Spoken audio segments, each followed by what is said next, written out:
N'hésite pas à t'abonner et à partager la vidéo et commenter. Et si tu kiffes la vidéo, que tu l'aimes ou que tu l'aimes bien, ou que tu la supportes, appuie sur le petit pouce bleu. Ouais, t'as vu, c'est super bien fait. Allez, bisous. Nous sommes le 10 mai 2025. Mon tirage portera sur le Vatican.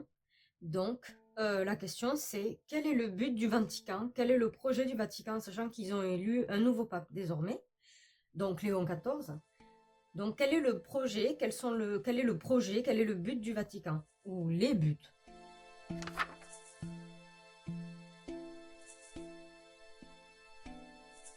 Je dirais que le premier but qui ressort, c'est que grâce à comment dire, sa notoriété de par le monde, le côté médiatique de cette religion, donc qui vient, enfin, en tout cas qui est promulguée par le Vatican, grâce à leur discours, des choses vont beaucoup changer au niveau des lois de mariage vis-à-vis des couples et des foyers. Beaucoup de choses vont changer en mettant l'accent sur le fait que ces nouvelles formes de couple, donc de mariage, sont un don de Dieu, comme quoi c'est pour les fervents croyants, que le meilleur, s'ils les acceptent ça, en fait ils auront le meilleur après, une fois mort, plus tard, au paradis, tout ça.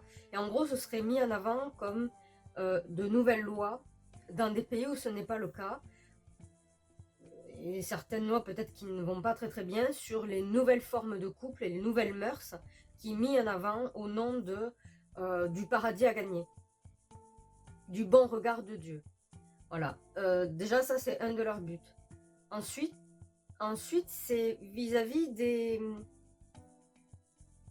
Je sais pas, c'est comme si il fallait que chacun, comme si leur propagande, ou en tout cas leur discours, tiendrait du fait de surveiller ses voisins, les surveiller chez eux, surveiller ce que vous faites dans vos logements, parce que c'est pour le bien, parce qu'il ne faut pas faire du mal.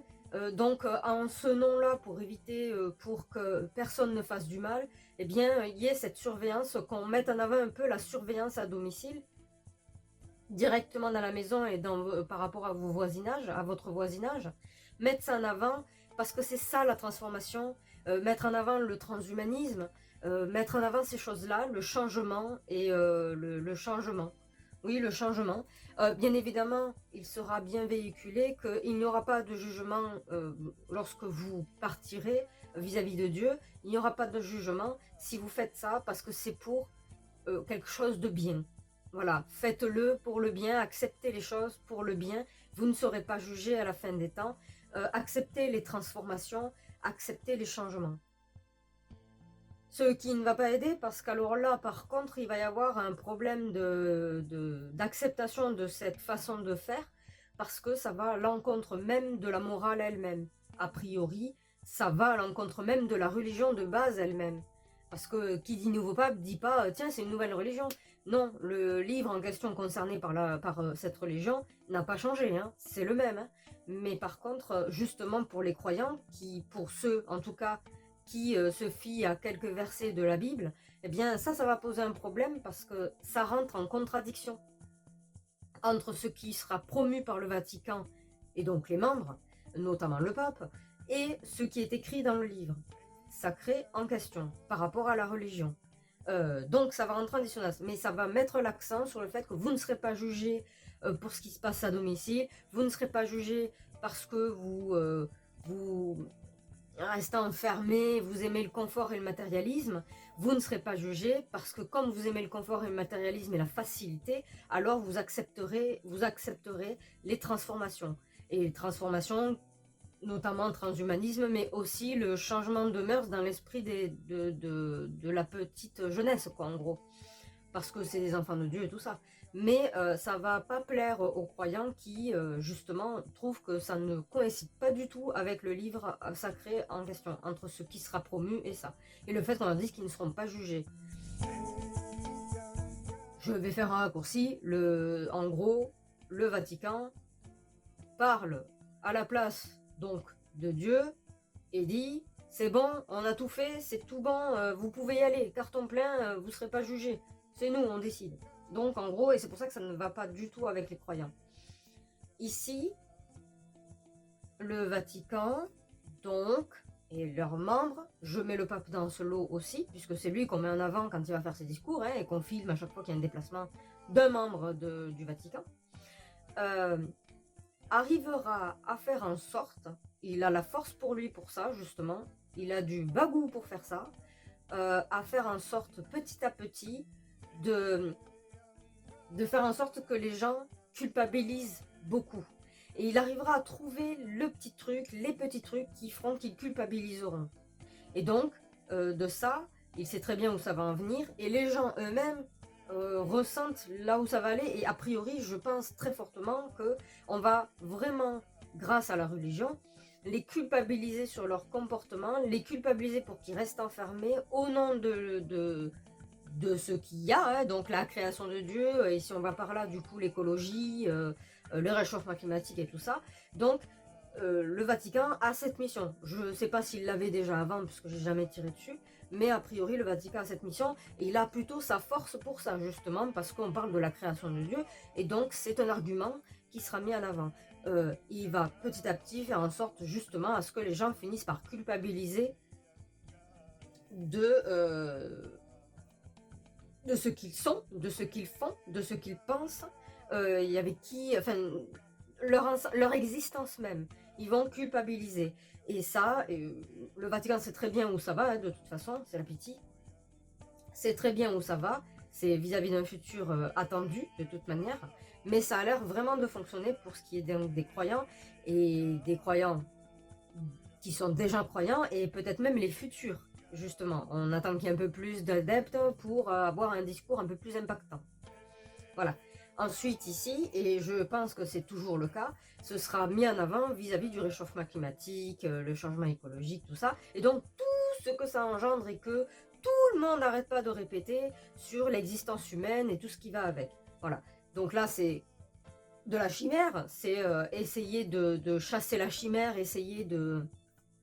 C'est une chimère, hein, essayer de combattre l'impossible, on leur dit de le faire, on les culpabilise pour qu'ils le fassent, c'est-à-dire en se supprimant presque eux-mêmes finalement, on les culpabilise, ce qui fait qu'il y en a qui ne sont pas sur ce discours-là, car tout le monde n'est pas chrétien, tout le monde n'est pas non plus de la religion d'islam, tout le monde n'est pas non plus de la religion juive, ou d'autres religions qui existent, hellénistiques et tout ce qu'on veut.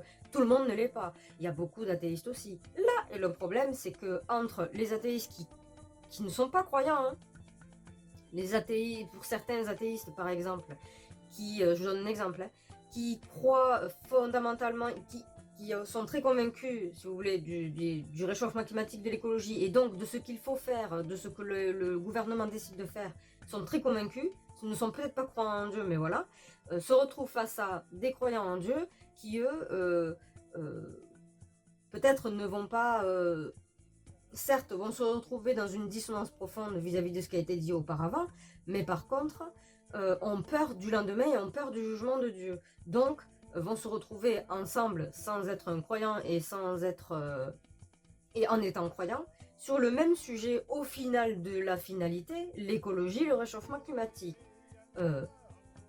Pardon. L'écologie, le réchauffement climatique, donc le soleil, hein, voilà, ce soleil, cet astre qui est là, qui nous réchauffe, quand il n'y a pas de nuages. Donc voilà. Et donc il y a ce problème-là, et il va y avoir des conflits entre ces personnes-là, parce que tout le monde ne mettra pas sur le piédestal la même chose, même si au final, le Vatican fera en sorte que tout le monde soit sur le même sujet principal, il y a un intermédiaire, Dieu, et de l'autre côté, la science, qui vont rentrer en conflit. Et donc ça va créer pas mal de séparation, d'action, de liberté d'action, chacun dans leur coin au final. Mais il va y avoir quand même Ah non, c'est pas du conflit, c'est chasser des chimères, donc c'est chasser le vide, et au contraire, non. Il va y avoir de la liberté d'action de chaque côté de toute façon. De la liberté d'action, il n'y a pas de souci, ils se sentiront plus libres et ainsi de suite, et pourront enfin être ensemble. Excusez-moi, c'est pas un conflit, au contraire, c'est un assemblage des non-croyants et des croyants. Parce que le seul but, c'est... Je viens de comprendre quelque chose, c'est pas grave.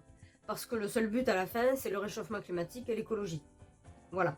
Donc en fait, ils vont bien s'entendre. Ce qui donnera lieu par la suite, voilà, à la fin, comment dire, j'ai l'impression que c'est plus la fin d'une religion, la fin d'une croyance, qui arriverait petit à petit, pour ne laisser place qu'à une seule, donc le réchauffement climatique et l'écologie. Je vous dirai à quoi j'ai pensé là, mais voilà. Le réchauffement climatique et l'écologie. Et ça ne finirait par que revenir là-dessus. Effectivement, l'écologie et le réchauffement climatique ramènent beaucoup d'adeptes. Donc, que ce soit des chrétiens, que ce soit des musulmans, des personnes qui croient à la religion juive, donc les Hébreux, n'importe qui, de toute façon, de n'importe quelle croyance, finirait par se rassembler.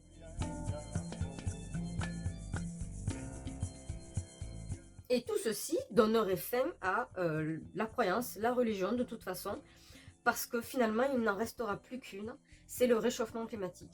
Il n'y a que celle-là qui primera sur toutes les autres croyances et toutes les autres religions ainsi que leurs adeptes, en tout cas pour ce qui est de la chrétienté, parce que je parle toujours du Vatican finalement. Hein. Donc pour ce qui est du Vatican, le catholicisme, la chrétienté, tout ça, je sais que l'un ne reconnaît pas le Vatican et l'autre oui, mais c'est pas grave. Ça permet donc de les effacer petit à petit pour ne laisser place qu'à une seule chose, le réchauffement climatique. Qui donne des réponses pour le réchauffement climatique que l'on entend la plupart du temps? Ce ne sont pas des croyants, c'est la science. C'est toujours la science, que ce soit la science, la sociologie, que ce soit la science climatique, que ce soit la science biologique, c'est la science. Donc ça n'arrive qu'à là. Au final, on se retrouve avec des gens qui vont espérer, prier, tout ça, il n'y a pas de souci, mais ce ne sera pas pour la même chose. Ils prieront plus au nom du réchauffement climatique, de l'écologie. Ils mettront plus de... Comment te dire? La mouvance sera mise en acceptation sur la mort. L'utilité de la mort car réchauffement climatique. Et donc, l'un donne la réponse à l'autre. Pour les gens, en ce qui concerne le Vatican, c'est le message qu'il veut faire passer. La vie, c'est bien, mais vous voyez, il y a le soleil et le réchauffement climatique, donc pas de bébés. Par contre, du coup, si jamais il y a des bébés en route, vite, vite, vite, faut retirer tout ça.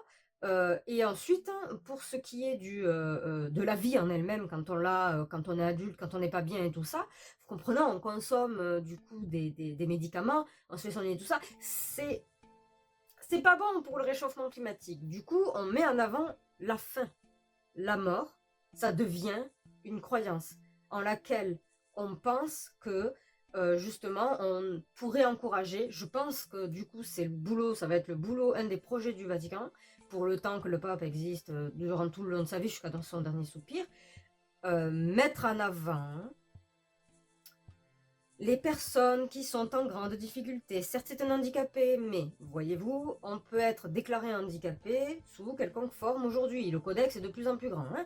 Donc, mettre en avant que les personnes qui ne sont pas bien, qui ne se sentent pas heureuses et compagnie, et qui ont peur et tout ça, et qui peuvent être tout à fait en situation de handicap physique, il n'y a pas de souci, en cumuler plus, il n'y a pas de souci, mettre en avant le bien fondé de s'éliminer pour qu'il y ait moins de réchauffement climatique. Je suis désolée, c'est ce que j'en ressors. Donc, je vais tirer les cartes près pour affirmer ou infirmer. Je vais le faire maintenant, comme ça ira plus vite.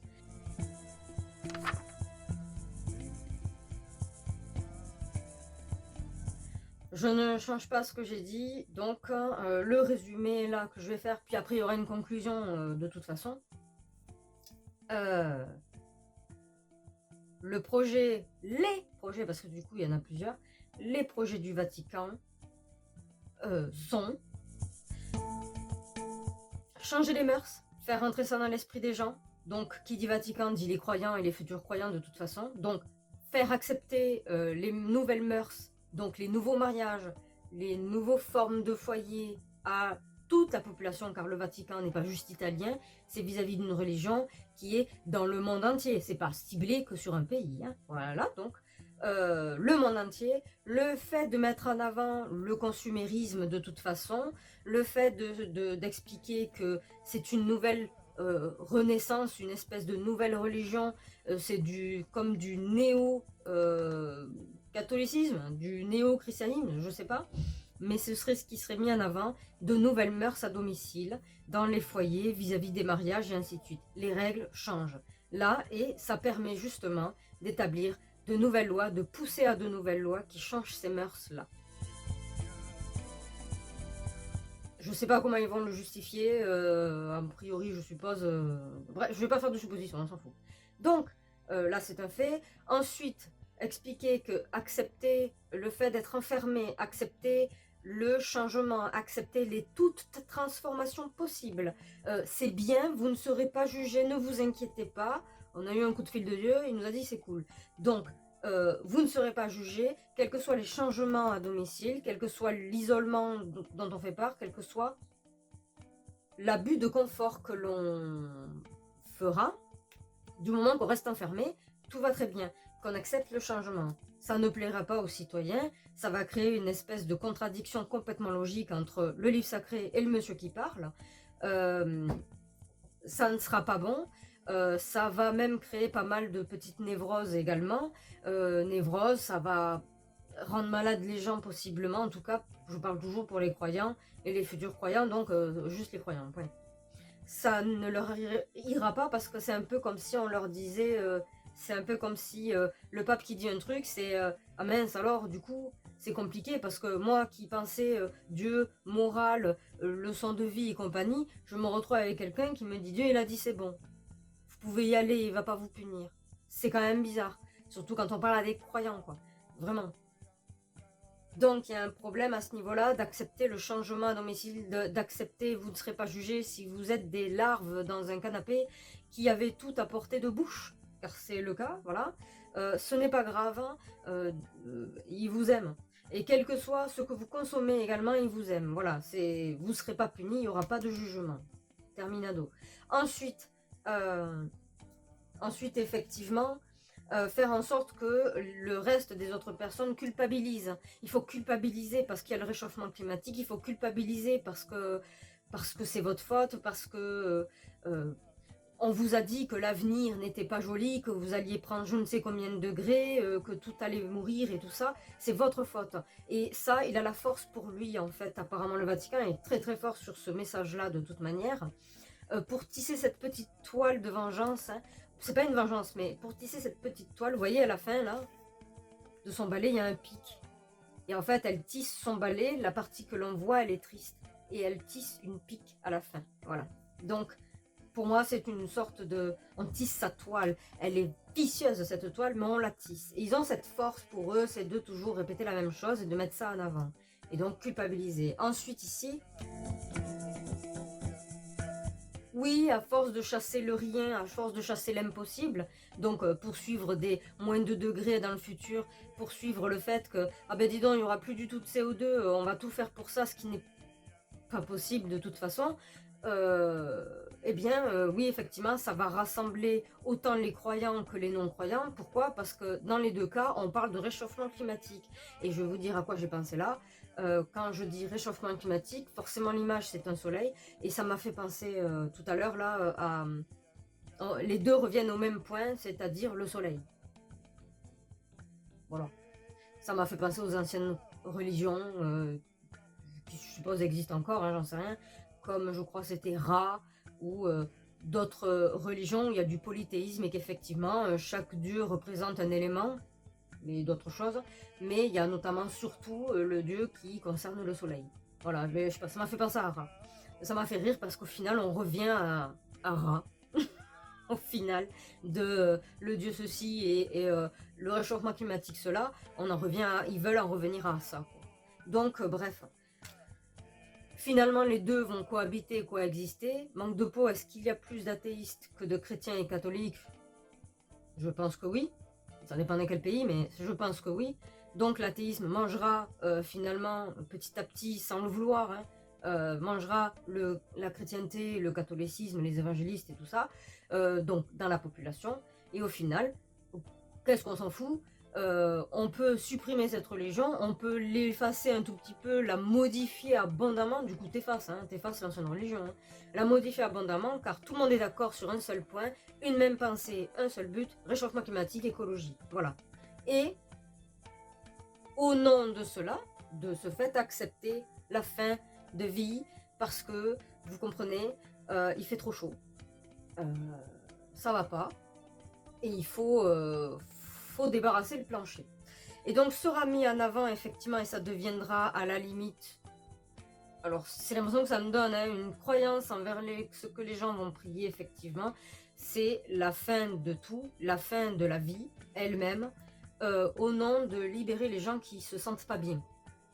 Car, comme je l'ai dit, c'est un handicapé qui est ici en situation de handicap, il a un plâtre et tout, mais en fait, beaucoup de gens peuvent être en situation de handicap temporairement, et même que psychologiquement, temporairement.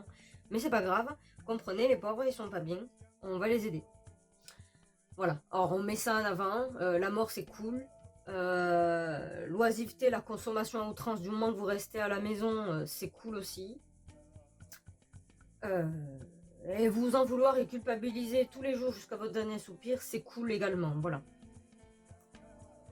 Pour le coup, je m'attendais pas à ça comme résultat, mais écoutez, c'est ce qui en ressort. Génial. Bref, voilà, donc les messages, projet Vatican, vous avez qu'à juste, si je dois en conclure ça, regardez ce qui se passe à la télé, BFM TV, tout ça machin, regardez ce que dit le gouvernement, regardez les nouvelles lois qui sont en train de pondre et celles qui ont déjà pondu, et vous saurez le projet du Vatican.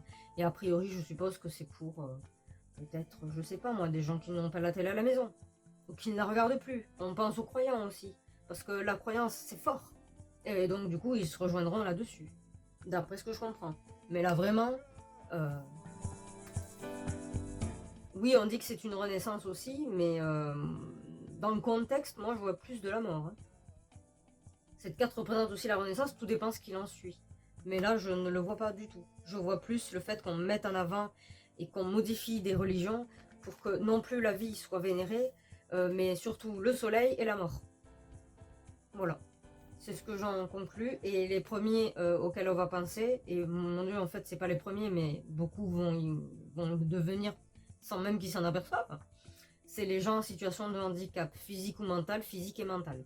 Vous choisissez. Et il fait trop chaud. Au revoir. Voilà. C'est pas cool.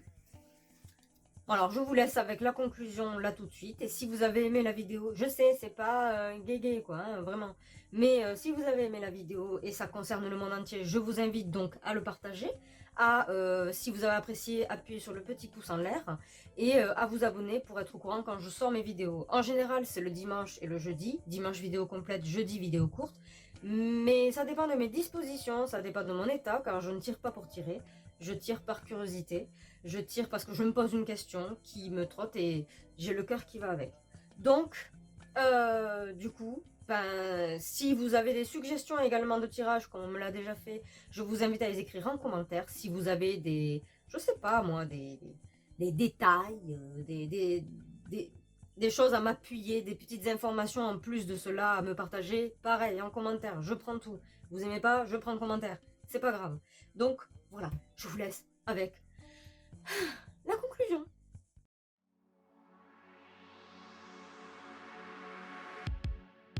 Il semblerait qu'au sommet du Vatican, une nouvelle ère mystérieuse serait en train de s'éveiller, portée par un pape nommé Léon XIV, dont le projet pourrait changer à jamais la perception que l'humanité aurait de sa foi et de son avenir. Selon ma lecture, ce pontife aurait pour mission de prêcher une parole nouvelle, pas la bonne parole, juste une parole nouvelle, qui pourrait résonner à travers les âges, mêlant passé et futur dans une harmonie énigmatique. Il semblerait que ces discours pourraient débuter en évoquant la Renaissance, pas celle que l'on connaît habituellement, mais une renaissance symbolique, peut-être même celle de Jésus lui-même, ressuscité pour un monde en pleine mutation. Peut-être se préparerait-il à annoncer des transformations profondes, mêlant science et spiritualité dans un mélange subtil qui pourrait laisser ses auditeurs perplexes. Ce leader mystérieux pourrait s'atteler à promouvoir des changements dans la conception du mariage, des couples des foyers et des mœurs, dans le but de faire accepter des lois inédites que personne n'aurait anticipées. Peut-être ces discours seraient-ils superposés à l'image d'une renaissance comme un écho de la résurrection pour mieux convaincre. Il semblerait que ces propos pourraient aussi toucher au domaine du transhumanisme, du consumérisme domestique et des biotechnologies au nom d'une idéologie qu'ils prétendraient être le progrès ultime. Ils pourraient rassurer ses fidèles, leur assurant qu'ils ne seraient pas jugés par Dieu s'ils suivent cette voie, car cela serait la suite logique de l'évolution de la création divine. Pourtant, ces paroles pourraient semer la confusion. Comment concilier ces discours avec les récits sacrés connus de tous? La contradiction serait flagrante, mais elle ne semblerait pas arrêter ce mystérieux projet. Il aurait aussi pour objectif d'inciter chaque croyant à ressentir une culpabilité profonde concernant leur existence sur Terre, en leur faisant croire que leur simple présence serait une charge pour la planète, un fardeau à éliminer pour préserver l'écologie. Ce discours pourrait s'étendre dans le temps, utilisant tous les moyens de communication pour asseoir sa domination psychologique. Le Vatican, maîtrisant parfaitement ces outils, pourrait orchestrer cette manipulation avec une précision diabolique, sachant très bien quelles répercussions psychologiques ces paroles pourraient engendrer. La culpabilité deviendrait alors une arme pour faire accepter des idées radicales où l'humanitaire et l'écologie se mêleraient dans une alliance inattendue. Il pourrait même évoquer une nouvelle croyance, plus puissante que toutes les anciennes religions, une croyance née de la science et de la peur, prête à bouleverser la vie de chaque individu. La fin de tout ce que l'on connaît pourrait sembler imminente, remplacée par une nouvelle foi, plus implacable, plus inéluctable. Et peut-être, dans ce sombre tableau, le Vatican se préparerait à prêcher une parole funeste au nom de la mort, en évoquant l'euthanasie pour tous, y compris les plus vulnérables. La société pourrait alors se retrouver face à une idéologie de sacrifice, où la vie ne serait plus qu'un enjeu à contrôler, à éliminer ou à sacraliser selon des critères obscurs. La frontière entre foi, pouvoir et mort pourrait s'effacer, laissant planer une question terrifiante. Jusqu'où pourrait aller cette nouvelle vision du monde? J'espère que mon partage vous a plu. Je vous invite à vous abonner et à activer la petite cloche de notification pour être averti de mes futures vidéos. N'hésitez pas à cliquer sur le pouce bleu et à me laisser un commentaire dans l'espace concerné si vous avez apprécié mon contenu. En plus, ça m'aidera beaucoup. Le sujet plus détaillé et complet du résumé que vous venez de voir se trouve en cliquant sur le lien juste en dessous de cette vidéo dans l'espace description et dans le commentaire épinglé. Je vous dis donc, rendez-vous au prochain sujet traité. À très vite!